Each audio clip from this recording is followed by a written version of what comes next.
ಬೆಂಗಳೂರಿನಲ್ಲಿ ಮರ ಬಿದ್ದು ಗಾಯಗೊಂಡಿದ್ದಂತಹ ಯುವಕ ಇದೀಗ ಸಾವನ್ನಪ್ಪಿದ್ದಾರೆ. ಮರದ ಕೊಂಬೆ ಬಿದ್ದು ಗಾಯಗೊಂಡಿದ್ದ ಅಕ್ಷಯ್ ಇದೀಗ ಸಾವನ್ನಪ್ಪಿರುವಂತದ್ದು.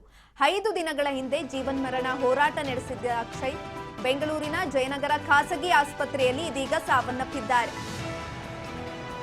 ಮರದ ಕೊಂಬೆ ಬಿದ್ದು ಅಕ್ಷಯ್ ಗಾಯಗೊಂಡಿದ್ರು.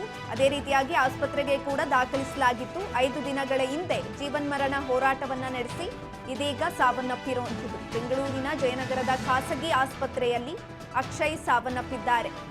ಅಕ್ಷಯ್ ಅಜ್ಜಿ ತಾತನ ಪ್ರಾರ್ಥನೆ ಕೊನೆಗೂ ಫಲಿಸಲಿಲ್ಲ.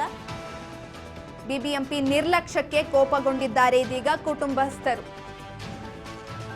ಬೆಂಗಳೂರಿನಲ್ಲಿ ಮರ ಬಿದ್ದು ಗಾಯಗೊಂಡಿದ್ದಂತಹ ಯುವಕ ಇದೀಗ ಸಾವನ್ನಪ್ಪಿರುವಂಥದ್ದು.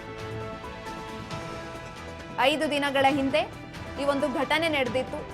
ಆಸ್ಪತ್ರೆಗೆ ಕೂಡ ದಾಖಲಿಸಲಾಗಿತ್ತು. ಬೆಂಗಳೂರಿನ ಜಯನಗರದ ಖಾಸಗಿ ಆಸ್ಪತ್ರೆಯಲ್ಲಿ ಅಕ್ಷಯ್ ಸಾವನ್ನಪ್ಪಿದ್ದಾರೆ. ಅಕ್ಷಯ್ ಅಜ್ಜಿ ತಾತ ಪ್ರಾರ್ಥನೆ ಕೊನೆಗೂ ಫಲಿಸಲಿಲ್ಲ. ಇದೀಗ ಸಾವನ್ನಪ್ಪಿದ್ದಾರೆ. ಬಿಬಿಎಂಪಿ ನಿರ್ಲಕ್ಷ್ಯಕ್ಕೆ ಕುಟುಂಬಸ್ಥರು ಇದೀಗ ಕೋಪಗೊಂಡಿರುವಂಥದ್ದು.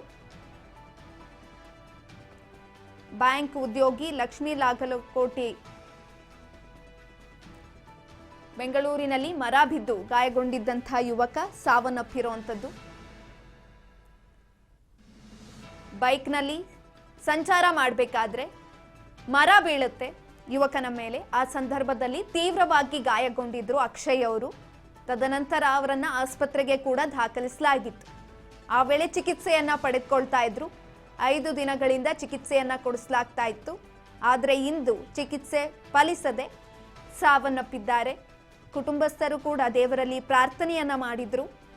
ಆದರೆ ಯಾವುದೇ ಪ್ರಾರ್ಥನೆ ಇದೀಗ ಫಲಿಸಿಲ್ಲ. ಕೊನೆಗೂ ಅಕ್ಷಯ್ ಕೊನೆ ಉಸಿರೆಳೆದಿದ್ದಾರೆ. ಇನ್ನು ಬಿಬಿಎಂಪಿ ನಿರ್ಲಕ್ಷ್ಯಕ್ಕೆ ಕುಟುಂಬಸ್ಥರು ಆಕ್ರೋಶವನ್ನ ಹೊರಹಾಕ್ತಾ ಇದ್ದಾರೆ.